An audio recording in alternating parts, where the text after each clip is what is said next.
We are here to celebrate the launch of HERIdea podcast. Welcome to HERIdea podcast, where entrepreneurship, womanhood, and melanin are celebrated. We started HERIdea about 2 years ago. We realized that there were many gaps in terms of funding, venture capital, access, networking, all of these things to Black women. So we created HERIdea as a solution to some of these gaps that we're seeing in terms of Black women entrepreneurs. It means so much to me because I know so many women want to do so much, but they're scared. They're scared to take the risk because Black women, we like stability. But we are the fastest growing entrepreneur, but at the same time, we are also quitting once we are no longer getting opportunities, funding, or for failing. So having a platform and an opportunity to aid women into actually continuing their dreams and their passions to creating and starting and building their own is a blessing. NAACP Economic Department, we're doing an amazing job with HERIdea. The podcast is dope and a lot of events are coming so that we can continue to build up this amazing community of Black women. I'm super excited about HERIdea because a lot of the movements, a lot of the businesses, a lot of the things that have pushed our culture forward started with a woman's idea. And oftentimes, historically, women haven't been credited with those very ideas, with birthing those very movements. And I think we're in a time now where everybody understands that women, we are no longer having it. We are taking our ideas, we are taking credit for ideas, and we are giving birth to more movement. When I connect with women, I want them to live a sustainable life. As a business owner, as an entrepreneur, as a boss babe. And so that's how I live and thrive. And I've held back too long for a lot of reasons. Why are you doing the things that you are doing? Because the what, at the end of the day, is not going to matter nearly as much as the why. And if you forget your why, then you forgot your way. If you fall, just get back up and surround yourself around bosses, surround yourself around go-getters, because you need your circle to push you when you aren't feeling elevated. Women entrepreneur, I think that we are taking over the world slowly, actually fast. And I just think that we just need to believe in ourselves and just utilize our resources more and just connect with each other. We started off HERIdea as a workshop at our annual convention, and now we are taking HERIdea to HBCUs across the country. We're launching this HBCU tour at Benedict College in 2 weeks. It'll be a 2.5-day summit. We'll be bringing in local entrepreneurs in the South Carolina community. We're going to be talking about building your own brand. We're going to talk about access to venture capital funding. We're going to talk about wellness. We're going to talk about self-care. We're going to talk about best practices. We're going to highlight local entrepreneurs in the community. We're going to do a pitch competition. It's going to be very interactive. So the goal is to cultivate the next generation of entrepreneurs and ensure that the barriers that exist today won't exist tomorrow.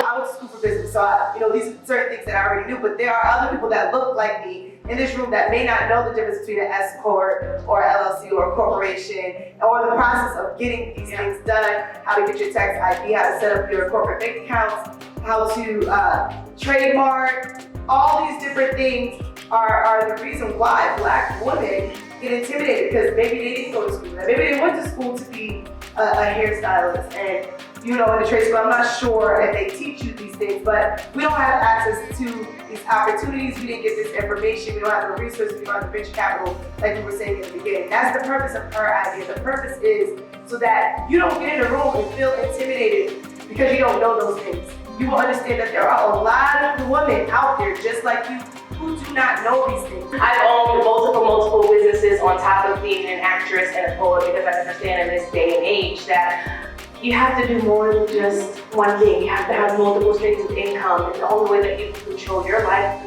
control your dollars, is through entrepreneurship. So I worked my tail off. Neiman Marcus didn't want to work high-end retail. It's all commission. So I worked. I didn't take lunch breaks. I just worked, bringing in my high net worth clients, making that commission, quit my job, and then I started a personal shopping company. And that personal shopping, I'm like, if I can do this for Neiman Marcus and make Neiman Marcus millions of dollars, I can do this for myself. I'm the sauce. I have the clientele. They come in to see me. Literally, they'll come in. If I'm not there, it's my off day. They're coming back when I'm back. So I'm like, I have the charisma and the talent, and they're coming in to see me. So I'm going to cut the middleman out. I'm going to cut Neiman Marcus out, and I'm going to build my own personal shopping company. When did you realize it was time to quit? What was that turning point? What happened that made you say, it's time for me to be my she boss. Like, it's time for me to get out on my own 2 feet, take that risk, that leap of faith, struggle, ramen noodle diet. What was that? When did that happen? I didn't quit until my business grew to 6 figures. Like, that's when I left. I left when it was financially stable for me to leave. I waited until I grossed consistent 5-figure months on my own. I didn't do loans. I didn't do credit. I didn't do investors. I grew. I made sure that this thing was sustainable, scalable, and something that wasn't just a fluke. I would not rush it. Full-time entrepreneurship was always going to be there, but that 9 to 5 won't. So that was for me when I knew it was time to go, when it was scalable. Yeah, I would agree with Kashira. So I was doing my taxes and I was looking at my entrepreneur gross. I said gross now. I ain't got no money, so don't ask me for no coins. I looked at my gross and then the corporate, and I was like, I'm making triple times my salary at corporate. But I also was smart about it. So I made an exit strategy because I love my job. I was a D&I consultant when I left. So I had, my own schedule, my own everything. My boss even gave me a raise when I said I wanted to quit. So they were trying to hold me back because I did a great job. If you're going to go hard in your 9 to 5 or hard in your entrepreneurship, you got to do both. Go hard in both because you always have to be humble enough to remain hireable. Because we'll almost cuss because this ish cannot sometimes won't last forever. Like Ashara said, it's up and down. So when you listen to the podcast, you'll have that high energy, but you'll also have that information that you need to be successful. And I think that's important. A lot of times people have podcasts and sometimes it's just entertainment or sometimes it's just information. I'm a combination of both. So it's going to be a great time and I'm looking forward to everyone subscribing and listening. I think a lot of the times, especially as women, we make compromise. We are the queens of compromise. And I think in this day and age, we have to be so bold and we have to take risks because everybody is doing something. So yes, by all means, partner with someone who can help you craft your message, but stay true to you because that's the gift. That's what's gonna separate you. That's what's gonna propel you. That's the sauce. That's what's going to propel you. Everything that we think is a flaw of ours, whether it's ghetto, whether we think we got a big nose, we think we're too skinny, too thick, that is the gift. That is the sauce. Use it. Use it to your advantage. Whether it's short hair, long hair, dark skin, light skin, curvy, non-curvy, whatever it is. Yeah, whatever. You got a gap, you don't have a gap. Use that to your advantage because that is your sauce. That is your gift. That is what's going to propel you into the lane that you want to be in. But that's the purpose of this moment. That is the purpose of the podcast. So we can collaborate, share knowledge, share opportunities, so we can continue to grow as we are growing and sustain as the fastest growing entrepreneurs right now. Absolutely.